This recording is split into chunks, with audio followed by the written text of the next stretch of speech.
Well, hello, everybody. Can I start now? Hello, everybody. Welcome to another edition of Coffee with the Curator. We are very, very excited to be here today for in honor of this exhibition. Kelynn Z. Alder. We'll ask you about that Z a little bit later. Mexico, past and present. Before I introduce her, I just want to tell you my experience because after that, I'm done. Um, I was at the Long Island Biennial some 2 years ago. It was about 2 years ago. Yeah, And the next one's coming up. yes, Right. yes, right. So I'm trying to figure that out. But I was there and I was like, oh, I want to look at, the first thing you want to do when you get there is you want to see your work if you're in the show, right? And so I'm standing there looking away from my work, and I turned around and I saw these two paintings over here, and I said, "Oh my gosh!" Right? I said, "We rarely have single person shows in this gallery, but I said, they're big, they can fill our space, and they're beautiful."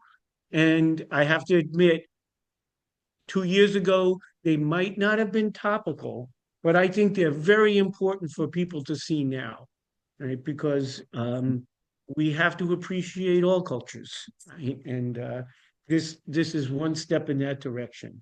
So now I'd like to introduce Kelynn, right? Kelynn Z. Alder is a Mexican American artist whose practice interlaces pre-Hispanic mythology and contemporary culture. Her work has been exhibited and is in collections throughout the US and in multiple countries. Internationally recognized for her powerful portraiture, Kelynn captures the dignity and humanity of individuals across cultures, from indigenous elders in the Mexican rainforest to the sideshow performers in Coney Island. Kellynn's upbringing spans the United States, South America, and the Middle East. She cites her grandmother's immigration odyssey as having a profound effect on her artistic journey. She earned a BFA from Northern Arizona University and an MFA from the School of Visual Arts right here in New York, where she currently teaches drawing and painting. Her earlier works supported journalistic projects about indigenous peoples in Peru, Australia, and Papua New Guinea. She then returned to her roots in Mexico, documenting the disappearing tradition of the Lacandon Maya, which led her into art advocacy. Kelynn is a founding member LatinoArtsLongIsland.org, a nonprofit dedicated to bridging cultural divides and expanding creative opportunities for artists from underrepresented communities. Kelynn has curated a number of exhibitions, including a landmark exhibition at the Long Island Museum featuring 82 Latinx artists.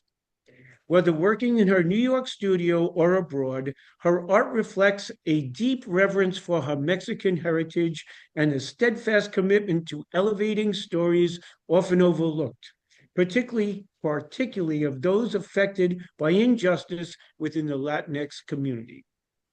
Kelynn.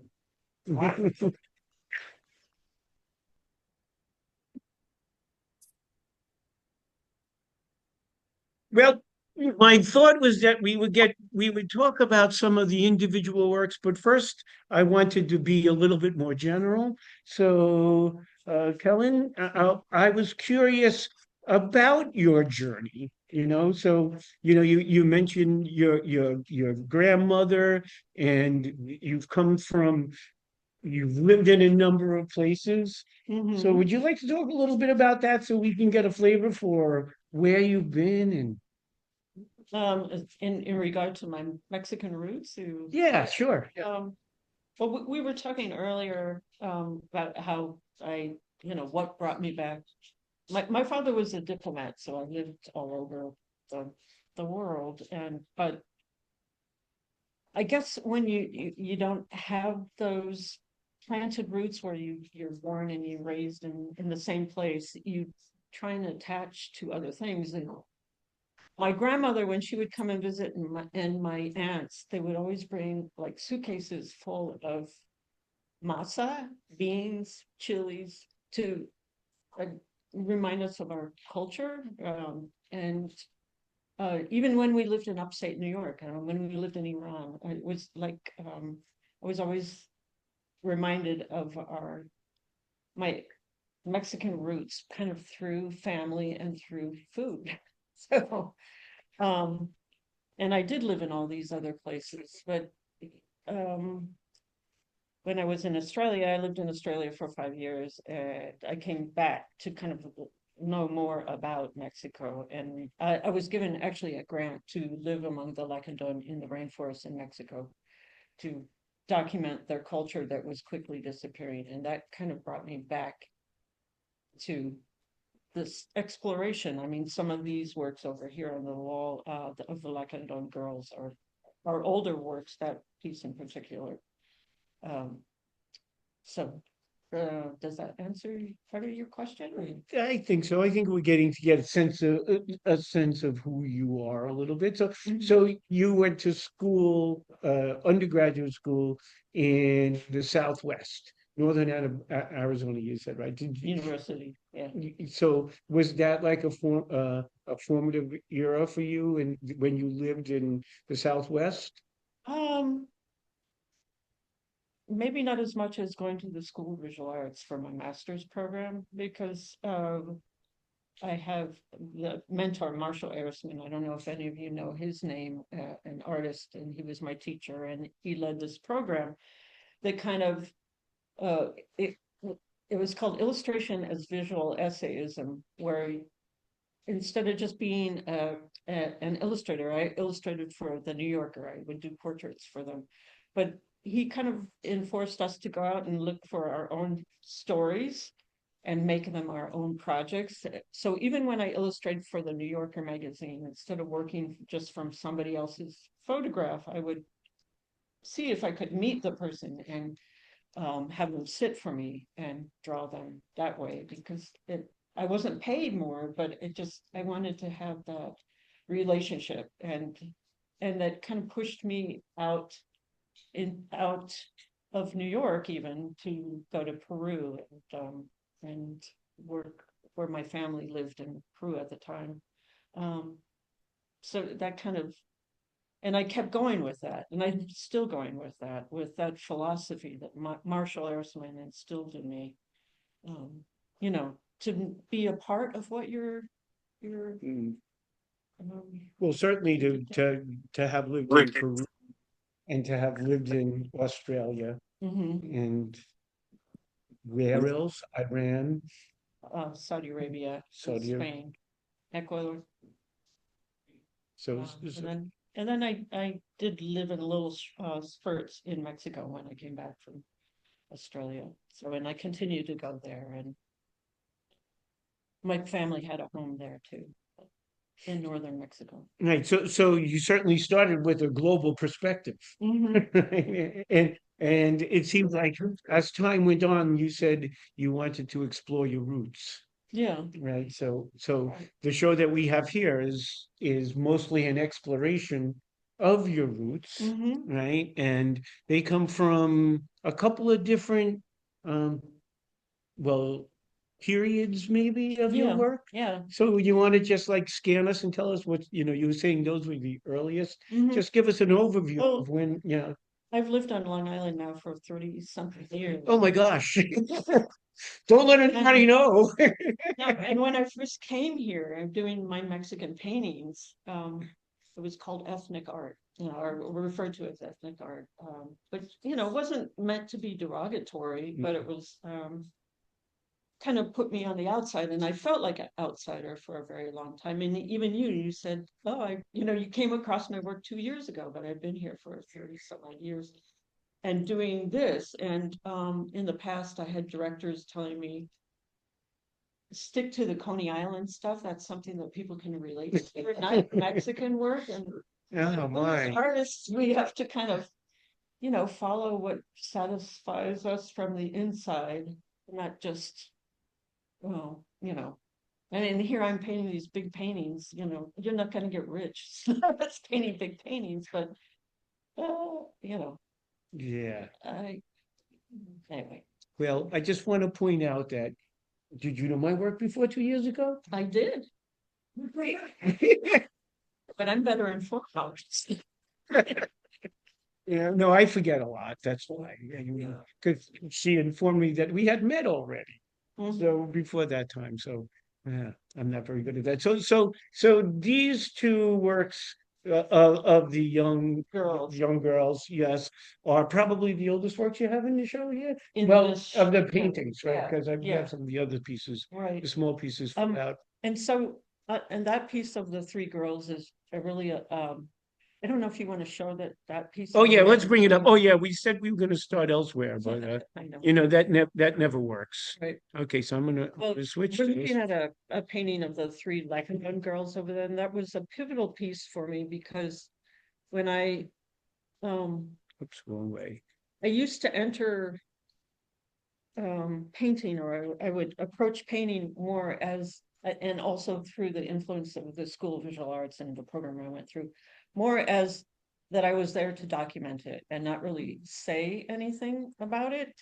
But these are three young Lacandon girls that the Protestant missionaries had gotten to their village. And they're not dressed in their traditional clothes. I'm watching this culture disappear. This is like the early 90s, actually the late 1980s. I started going to the Lacandon rainforest and spending time with the people there. And I've seen over the decades how much their culture has changed. But and there was one village where I usually stayed in Naha that kept to their traditional cultures, and they're the closest link to the ancient Maya, because there were too few of them for the Spaniards to go after in this malaria-infested rainforest, and they were still doing bloodletting, like in the 1940s when anthropologists first went there, and Naha was led by this old sage named Chunking Viejo, who kept his culture together and kept the stories going and the traditions going. And he lived to 100 and I think 110 or something, some crazy. And he had three wives, outlived two of them. Um, and so that was the village I was familiar with. And then Lakanha, this village, the Protestant missionaries had gotten to them and got them to throw away their musical instruments and get rid of their traditions for refrigeration in exchange for refrigeration. So they were exposed to outside elements. They're wearing um, European patterned clothing.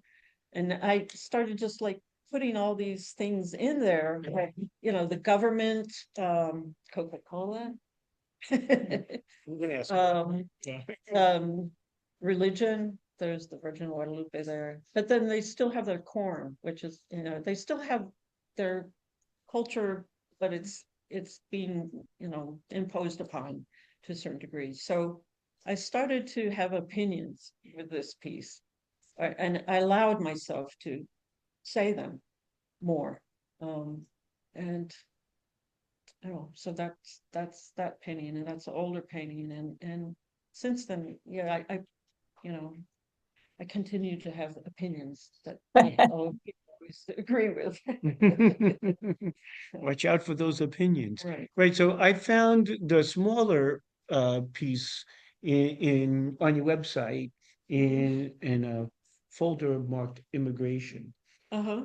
So Of the girl, yeah, yeah. I think that one is, I have too many categories on my website, and Look, that one's probably rainforest, but then oh as yeah. as we all Oh yeah, know, I didn't think it was rainforest, yeah. immigration is a category that I'm very involved in because of my grandmother's story, my mother's story, the discrimination they experienced in the United States. Would So, you like to, since you mentioned it, tell us that story? Because I've heard it. Yeah. about when my grandmother, she married a U.S. citizen in Mexico in the 1930s, And when she did that, she lost her Mexican citizenship because it was very chauvinistic at the time. If she had been a Mexican man marrying a foreigner, they both would have been given Mexican citizenship. So she lost the ability, to own land, to vote. And then when they immigrated to the United States, maybe a dozen years later, with 6 kids in tow, she was denied US citizenship for a very long time too. So for a while, she had no country. And and then people, she would walk out her door and find that somebody had painted Mexican pig on the front door. And anyway, it was a difficult time for her. But when she died, and she lived to 102, she had the bones of a 20-year-old, the doctors say. She had both passports, she had dual citizenship. And so I've tried to follow suit with that. And my daughter also has dual citizenship now. And so it's important to us as revenge. But, I've seen friends with the current times that we're living in, you know, being demonized and demoralized, and as far as immigration goes, people who have lived here longer than they've lived in Mexico, or they came here as 3-year-olds. And so I've done a number of portraits of women that have survived. They're not in this show in particular, but Deanie Gordon, who's here, owns one of those pieces. There's a piece in my car that Go out again. of a particular mother and daughter who experienced this separation at the border and lived to tell the story thanks to an advocacy group in Georgia. So there are these wonderful groups that are coming out too, and helping people that are going through this time. But so many of our friends, the president of the Latino Arts, he doesn't want to come out of his house now. So, this has really affected all of us. But as far as the immigration story, the painting with the deer is kind of my family's. Shall I find it? Mhm. Okay, we'll see if I It's can. called My Dear Heart, that one. Yes. And Sorry. it starts on the left side where my ancestors, they're from the Yoreme and Aztec language, from the family tree of the Udo-Aztecan language, the Yoreme come from Mazatlan area, and Mazatlan in their language means land of the abundance of deer.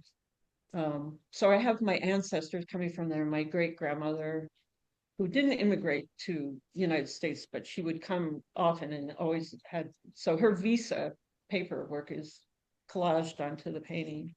But my grandmother's journey coming over, and then and then on the right side is my mother in Arizona with her at her communion, when she's 10 years old. And then at the bottom of the right side is when we're living in New York, upstate New York, and I found these old recipes that my mom had kept about exotic Mexican food. Like I was telling you, that it was hard to find real Mexican food in the 1970s up in upstate New York. So, and then in the middle, above the deer, you can see there's a headdress that the Yoreme, they'll do a dance. And maybe we can go to the other deer painting next to it. Sure. The Yoreme and also the Yaqui. There's probably a link between the Yaqui are from the north, like Sonora, and the Yoreme are down in Mazatlan area. But they both have they honor the deer. They'll do a deer dance where they tie these cocoons on their ankles, dried cocoons that make like a rattling sound when they dance. And they'll wear a kind of a headdress with a deer. Sometimes it has flowers, sometimes not. The one on this painting of the deer jumping over, it's more of a less decorative headdress.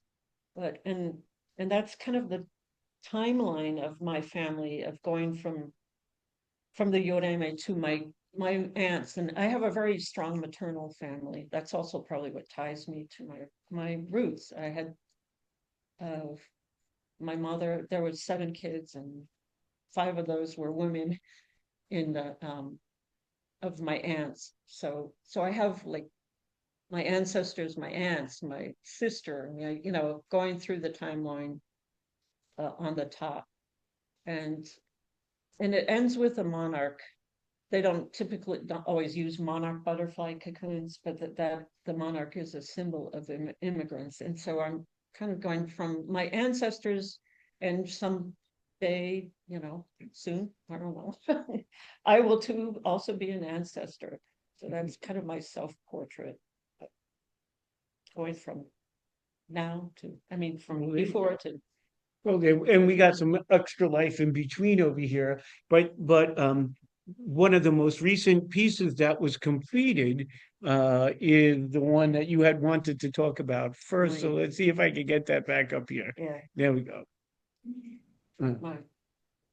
So we went from I guess 3 girls to 2 deer to two wolves, right? Lobo, Yeah. and And you had, they're a love story, aren't they? it is. Okay, so let's hear the love story. Well, you had mentioned before the animal spirits, and the show I had at Gallery North was called Ancient Animal Spirits and Ancient Rituals.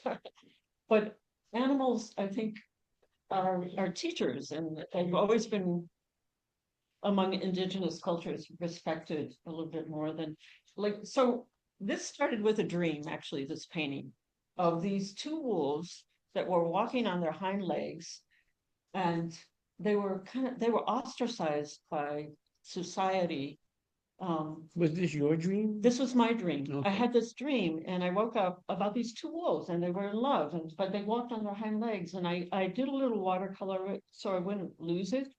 And then I went down this rabbit hole, you could call it, of like I researched about wolves in Mexico walking on their hind legs, and there was this one wolf that came from the north, that came from probably the mythical area where the Aztecs come from, called Aztlan. And the Aztecs weren't called Aztecs; they were all, actually called the people of Mexica.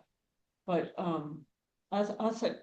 Aztec comes from the word Aztlan, which was a island where they came from, somewhere in the north. They don't know if it was in the U.S., like New Mexico, or northern Mexico, or California. They don't have it pinpoint. Some people think they know where it is, and it was surrounded by water, so it was the island that they came from. And I think there were five lakes, or no, when they come to Mexico, so they're told that they stop where there are 5 lakes. Lakes, yes. The eagle, and Mhm. most of us know that story. The eagle with a snake in its mouth on top of the nopal. That's where they know that they're going to stop, and they build their.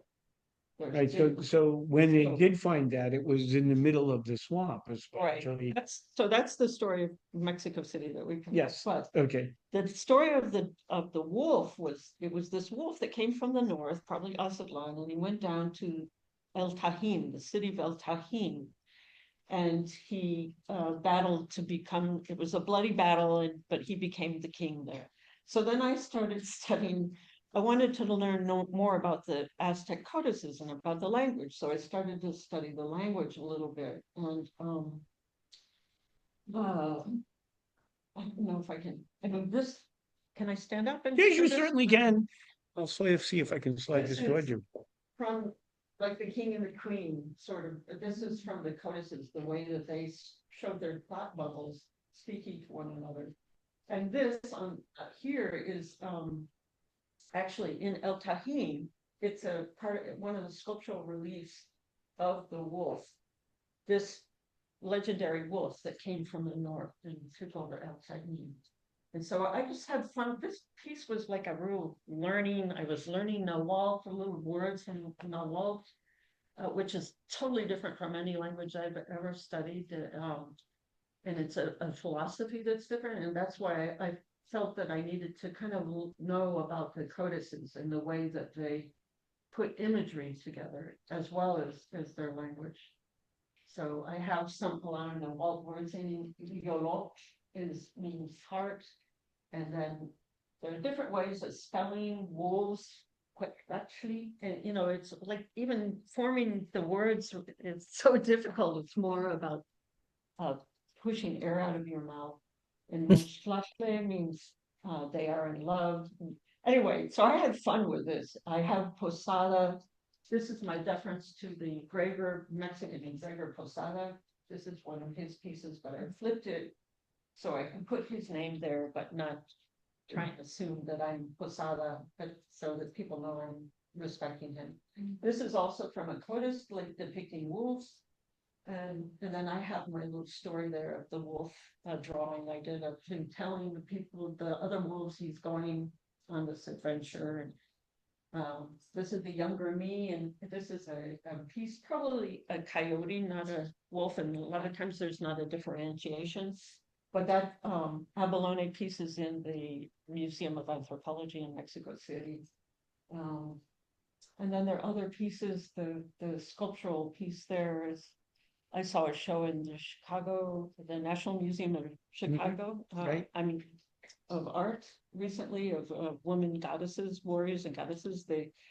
In the same area, they found these sculptures of women ball players. It's always been male ball players, but so this whole area of Mexico that I have not yet been to, that I really want to go to, El Tajín and Veracruz, there's all this like history that we don't know as much about as we probably know about the Maya and the Aztecs. They're the Totonac. So this is one of your most recent pieces, right? Yeah, Right. you'll notice it's still called the Gulf of Mexico. Yeah, well, thank goodness it is. Thank goodness it is. But Yeah, and when you mentioned the original name for the Aztec people, that's where Mexico was derived from. right, Yeah, yeah, okay. yeah, So this is, I feel like this one's pointing to the future yeah, because you got so many things in here that you just like piled in that lead you forward into like more exploration, right, right? right. So But so yeah, there's the past and going back to the title of the show, past and present. There's the past, but there also I like Sabritas. That's my favorite potato chip brand in Mexico, and it makes like little like tasties. So and I thought that was a bottle cap, which is leading me to yeah, bottle cap. Coca-Cola. Yeah, Why are there so many references to Coca-Cola and bottle caps. I mean, and bottle caps? Yeah. Yeah. when I was in school in upstate New York in third grade, and we would have show and tell, kids would bring in like their rabbits, and another kid would bring in like their mom would bring in food, and I brought in a bag of bottle caps, and it's like, what is wrong with this child? I've always had this fascination. I just think they're beautiful, and you can find like I found bottle caps with like little like palm trees. They're like little miniature pieces of art, and so I incorporate them a lot in my work. We too used to collect bottle caps. Mm. We would play a game where we would melt crayon wax into the top of the bottle cap, and then we would flick them around. Oh. Yeah, so and how many people So so we all had collections of bottle caps back then, yeah. you were asked about Coca-Cola. I was gonna ask, because it seems to appear in lots of images, in lots of works here. Yeah, so I have a love-hate relationship with Coca-Cola. Yeah. When I would spend time in the rainforest way back when in the late 80s and 90s, they didn't have refrigeration in that village Naha, and so we would always drink Coca-Cola. It was hard to find water, fresh water, so we had Coca-Cola, and it was always room temperature, and we called it the elixir of life. Ah. But Coca-Cola has contributed to a enormous amount of diabetes in Mexico since it's been there in the 1960s. There's been some controversies Controversy, yes. of them polluting water sources like in Chiapas and other places. But then they've supposedly put a lot of money into trying to clean that up too. But so, and Coca-Cola is used in a lot of rituals like this. That's what I was getting at, yeah. So maybe if you want to. Okay, which one are we looking at, this one? Either one of Okay. these. I think, So I think I'm not sure which I've direction they go. spent a lot of time in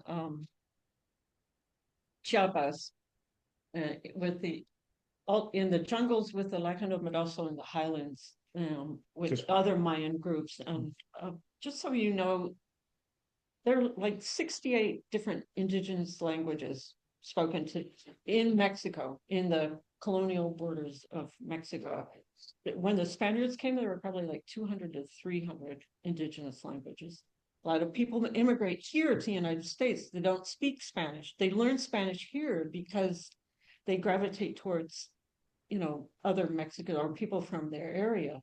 But there are people that come here and it's a problem, being able to communicate. So in the highland and the Mayans alone have, I'm told, like 30 different languages, Mayan language. It's kind of like Spanish to Italian, sort of. And then the dialects. Up in the highlands, these are the highlands in the village of Chamula. They speak Tzotzil Mayan language. And I don't know, Coca-Cola, maybe it was a form of status at a certain time because it's offered in churches when they do rituals like curings for people who are sick. They'll bring in Coca-Cola. They might bring in an egg where they roll it over, or chickens. Sometimes they'll sacrifice a chicken. But during the Day of the Dead, these are both during the Day of the Dead. People will bring it to the gravesites. They might pour it on the gravesite.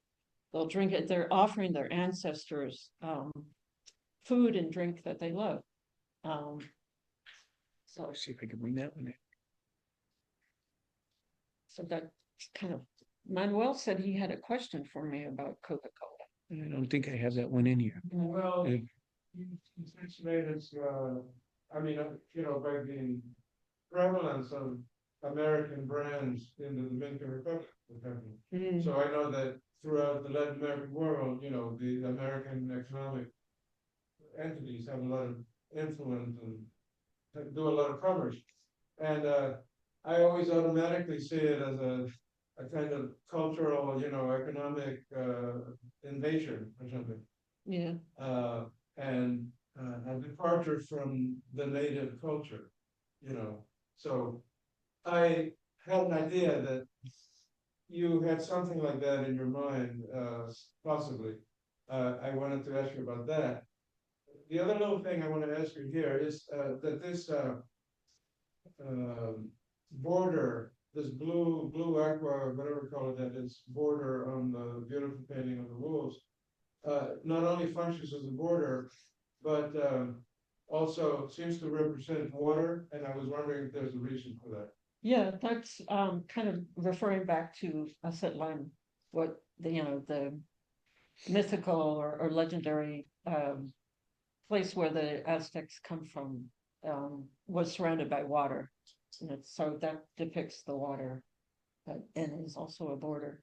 But and then going to your question about the Coca-Cola, I mean, Mexico, that's what I love about Mexico, and maybe that's why I feel comfortable identifying myself. It's always been a mix, whereas of different cultures, in different times.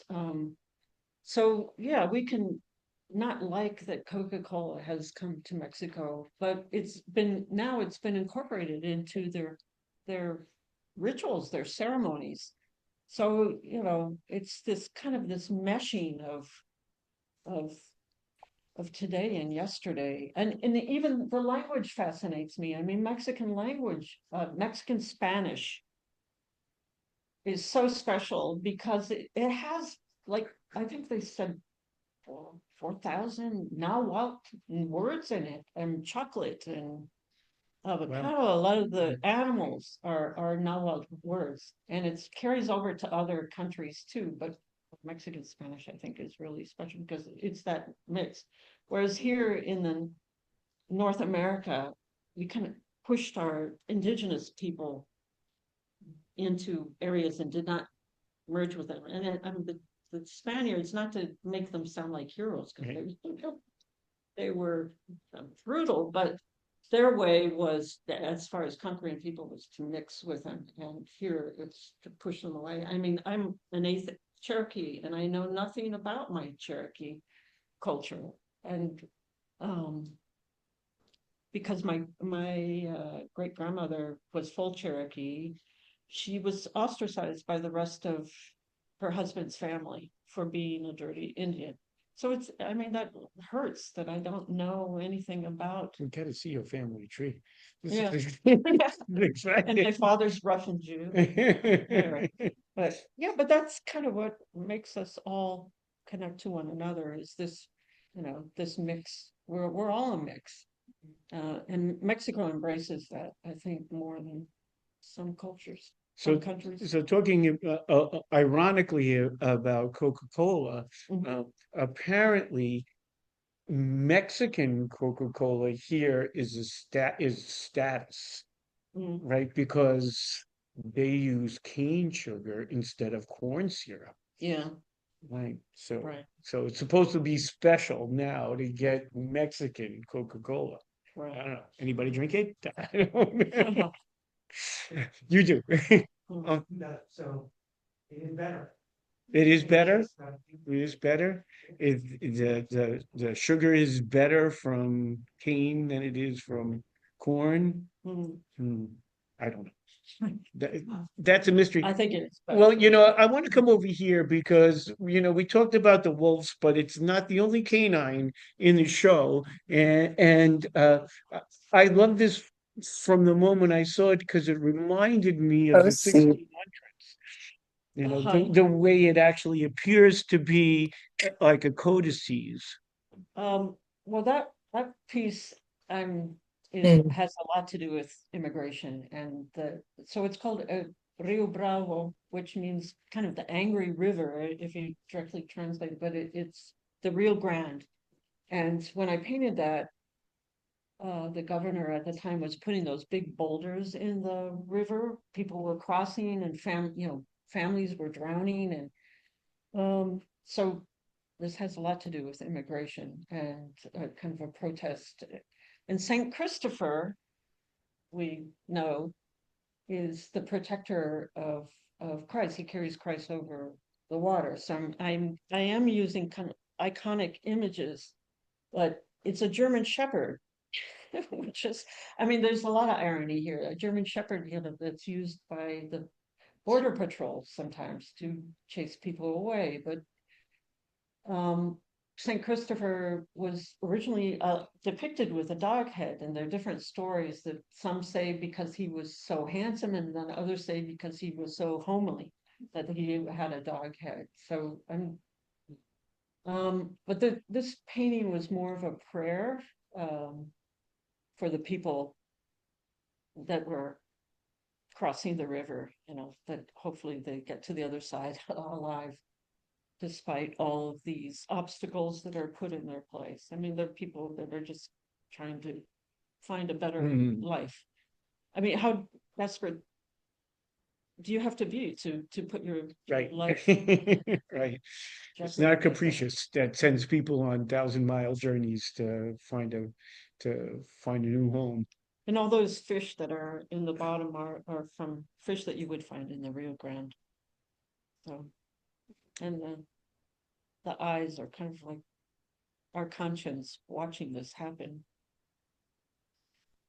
Well, that's deep. That's deep. And from there I want to go to the next painting because these two seem to be telling different stories than most everything else over here. The two in the corner. Yeah, the two in the corner over there. Well, Hey, so those are from festivals. let's see if I can find them. You said you might not have them up there because they were. No, I took photographs of them. Oh, Yeah, there. yeah, Okay, yeah. Which one do you want to talk about?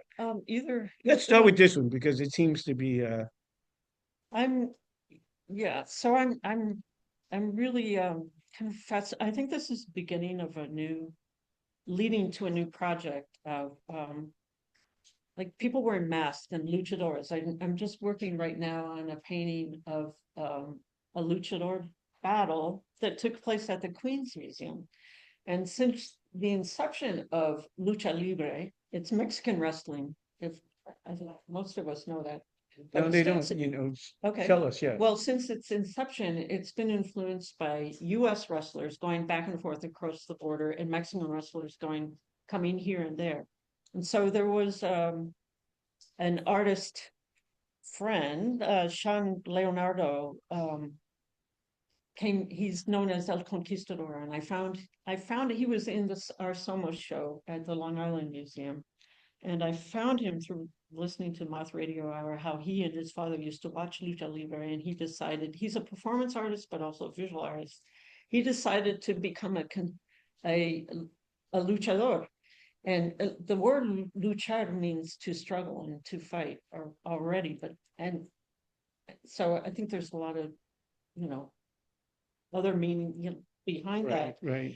But and he talks about how he would get beat up, trying to be this luchador called El Conquistador. So that's a painting I'm working on right now.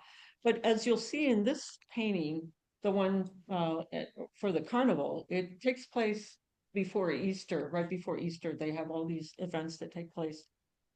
A lot of the people are wearing these lucha libre masks, and they're wearing different masks. They're dancing with a bull. A bull is an animal that was brought to Mexico from Europe. It's not.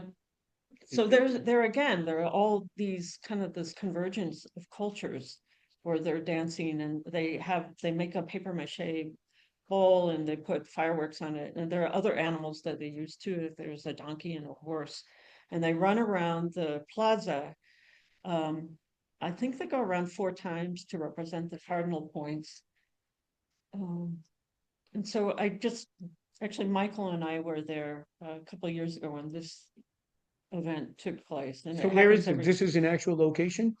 This is in Chiapas also. This is from Chamula, and those 2 paintings there are from a town called Zinacatan.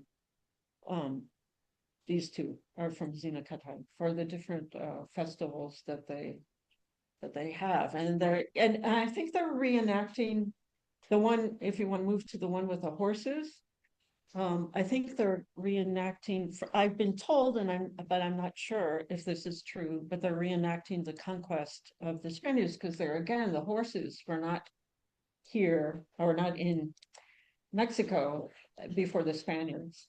Unless you want to go way, way, way, way, way back. I think prehistorically they found some little tiny horses, but it wasn't part of their part of the Mayan or the Aztecs. When they came, they thought that the Spaniards were some kind of monster on top of this horse. They thought it was one entity. One creature, yeah. And the weird, there again, caballo. They call it. In Sinacatan they call the horses ka, and that comes from their Mayan word for the horse, but it comes from the Nahuatl word for caballo, which comes from the Spanish word caballo. So there's like this, as you see, these layers of different cultures merging to what we have today. And Zinacatan is known for their flowers. They make these beautiful floral arrangements.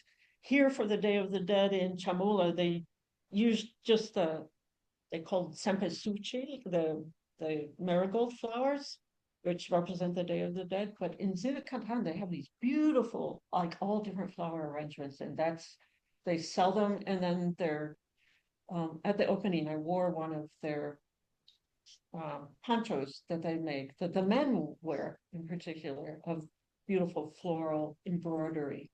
And so they're all wearing that, and they're showing their, what good horsemen they are by letting go of the reins and running down. I based this from videos I took of being there, and they race down the street with these horses. They're usually, I think I forgot the number of them. They're usually like 13. I put that number in of the flowers. That's traditional number of the horse riders, but that also has been changing a bit. And they change the color of their ponchos each year too, but the traditional color is this red reddish, and red is such a strong color for, to represent blood and life, and the cardinal points have significant colors too. So anyway. So I've been thinking, you talked about how, we originally talked about how important it is to become aware of these cultures, right? And we definitely need to preserve our knowledge of all the cultures that have existed. But then what we have to live through is the fact that culture is fluid, which that's an excellent example of it, where you have a nautical word that comes from Spanish, Right. so What's a mind? I mean, ka is their mind. yeah, in between there was Yeah. the mind, Right. right. But the idea of trying to fix culture then is kind of impossible. Yeah, no, and I learned that a long time ago with the Lacandon, that,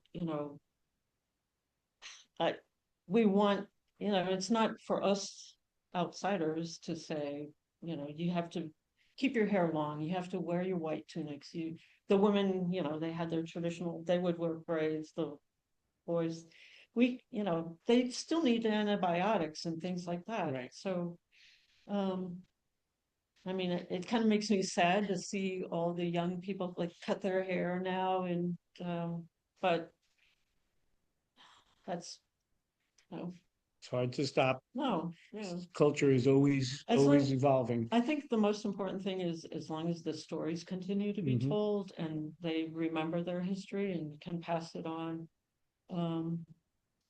The other thing, I did a lot of workshops with the Lacandon, and that's how I became so attached to the families there and the kids. I don't know, but they just the art poured out of them. And I don't know, that's like in their blood or. So could you tell us who they are, the Lacandon? Because not everybody is familiar with the. Well, they're the ones that I said that were in the rainforest in Chiapas, who the Spaniards didn't go after as much, because most of the other Mayans have been, they have some form of Catholicism in their, or Protestant. Right, so they've been. In what they do today. I mean, this is kind of a mix. You see the crosses. Of course, the cross was there before the Spaniards got there. It was the tree of life. But when the Spaniards saw it, this turquoise cross, like in their turquoise crosses, they too thought, oh, they're already Christianized. But it represented something different from them. Right. But today it's both.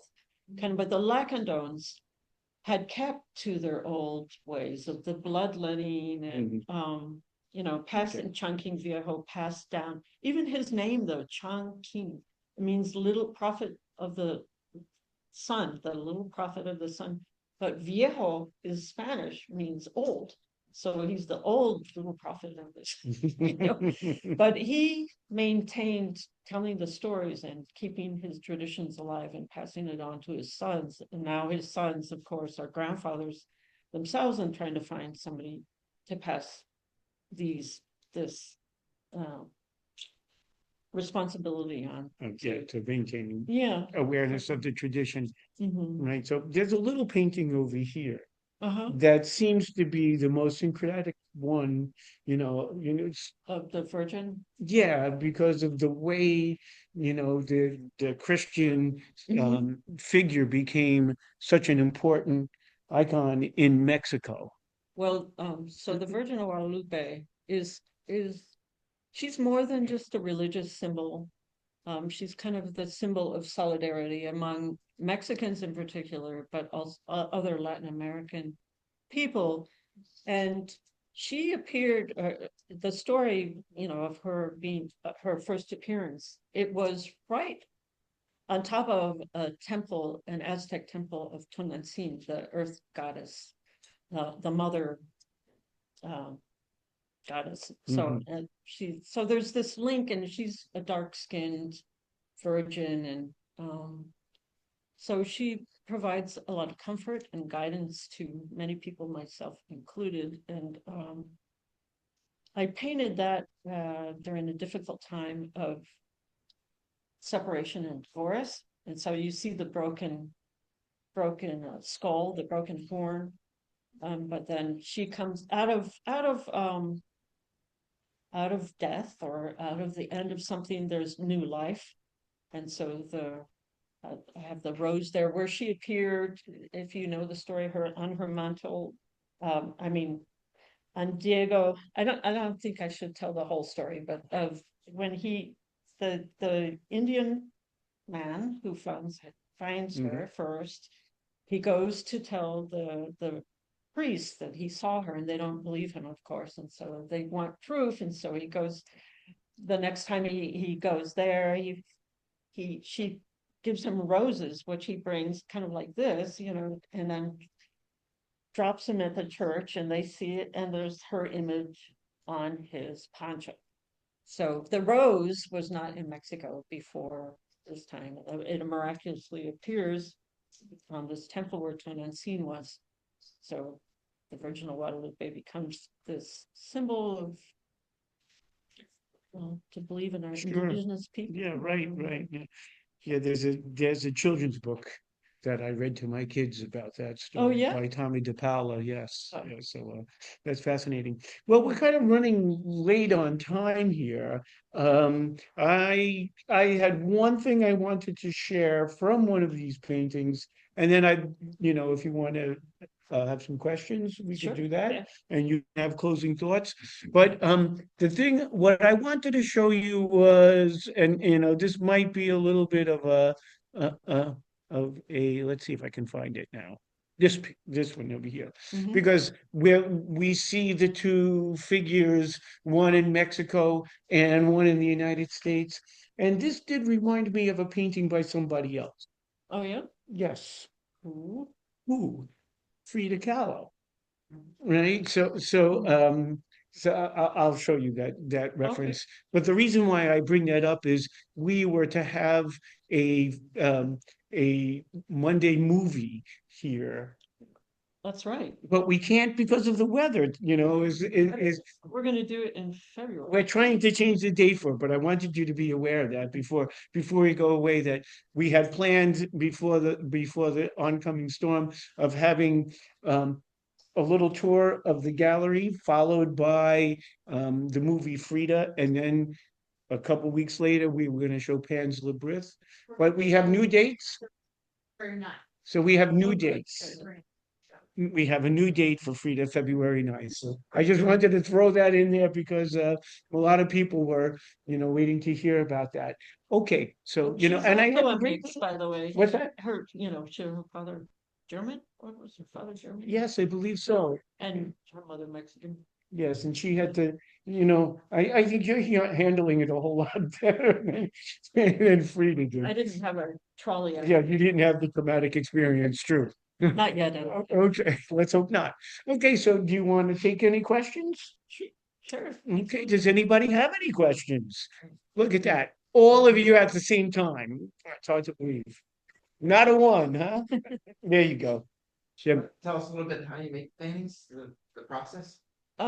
Sure. I mean, they're different depending on these. A lot of times I work with acrylics to begin with. I'll do like an underpainting in acrylic usually with the idea to go back into with oils. But some of these, I just stuck with the acrylic because like those last two, because I was running out of time. But printmaking has really informed, and people like Dan Weldon, who's here today, has really kind of influenced my painting too, because sometimes I'll collage into my paintings in the same way that I will with doing chine-collé and collage on top of prints. And even like there's a print over in the deer painting that it's a photocopy of an etching that I did. And so I collaged that onto the painting. So yeah. Yes, that's in the upper, is that the upper right center over there? Of the deer jumping over there, there's that little deer with a halo. That's actually from an etching that I did, that I collaged onto the painting. But Yeah, and also if you notice that in the bottom left, there's the whole founding of Mexico City with the Um, eagle in the bottom right, corner over that's there. right. Yeah, the four corners, the crossing And that's from the and POTUS. yeah.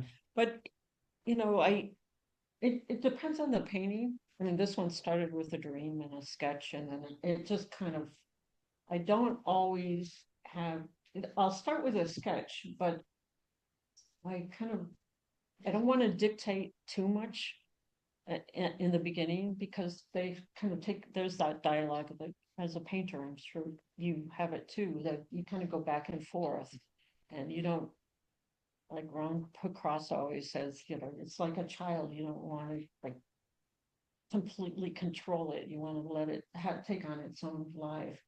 And so I did that, especially, with this piece. And at a certain point, you start to think you're going crazy. Maybe you are, but and other ones are a little more straightforward. Does that answer? So you paint the oil when you use the oil, it paints over the acrylic. Do you ever Yeah. go back, or do you just No, go back? no, That's you're bad not supposed to practice. do that. Right, okay.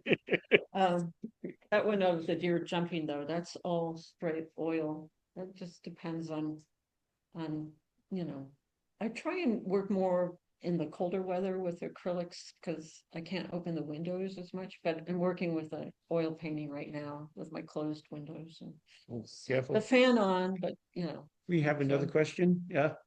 It's a comment. I've seen your work before, and sitting here, looking at these two paintings and around the room, I'm thinking of Maxfield Parish, and especially the King Cove, in the King Cove Bar, which is quite large. Not that they look like them, but there's a Oh, I know. low cadence as we move across the picture. No. I think maybe this one in particular, I know you're, I think because of the pink in the background, Yeah. that's kind of in the, Cadence, you're not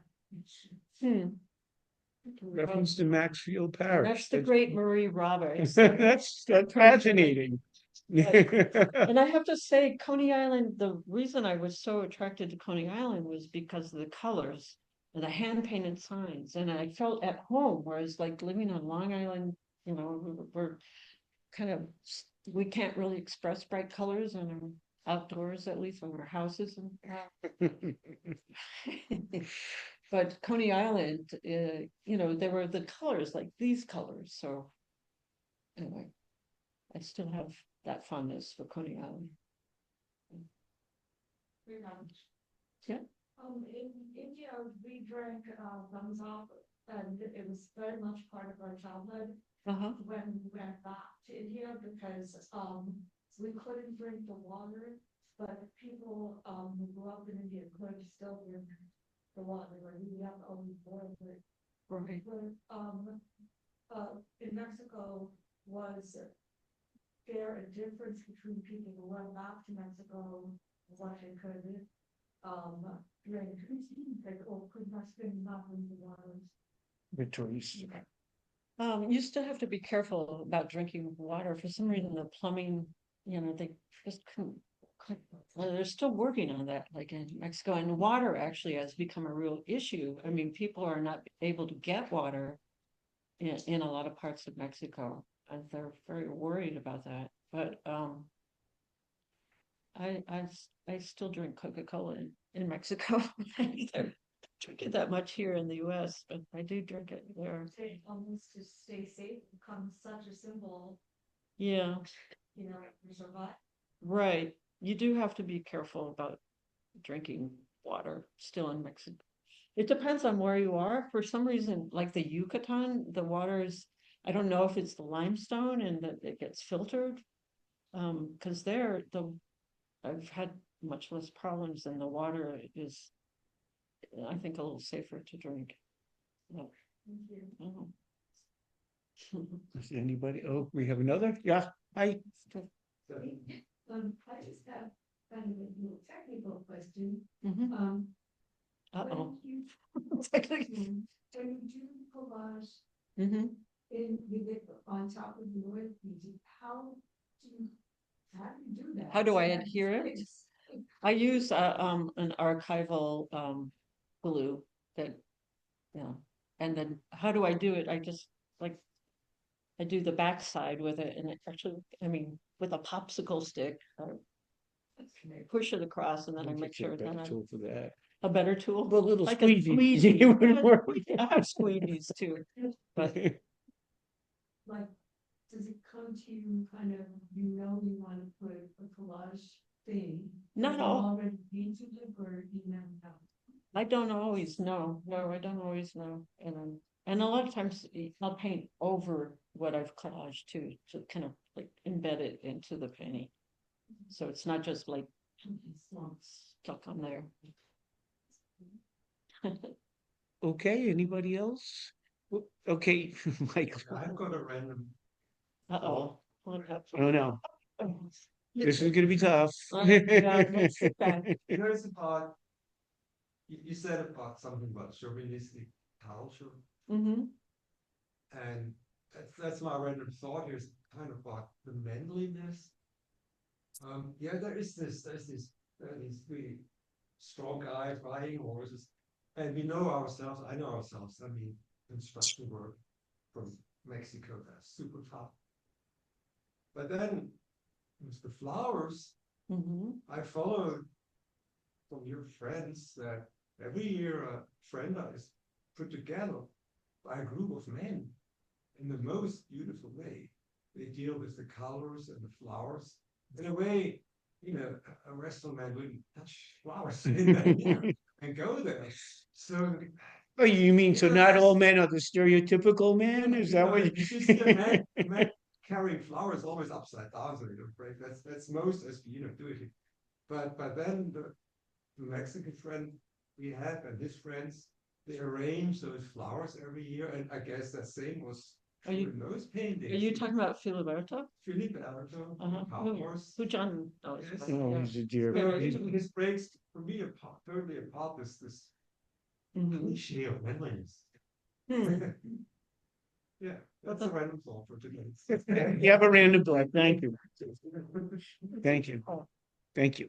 Well, what I would like to say in conclusion is that you're a testament to the fact that our neighbors aren't always, 1,000 miles away or next door to us. They are everywhere and they are us. We are all neighbors, and we all share, cultures and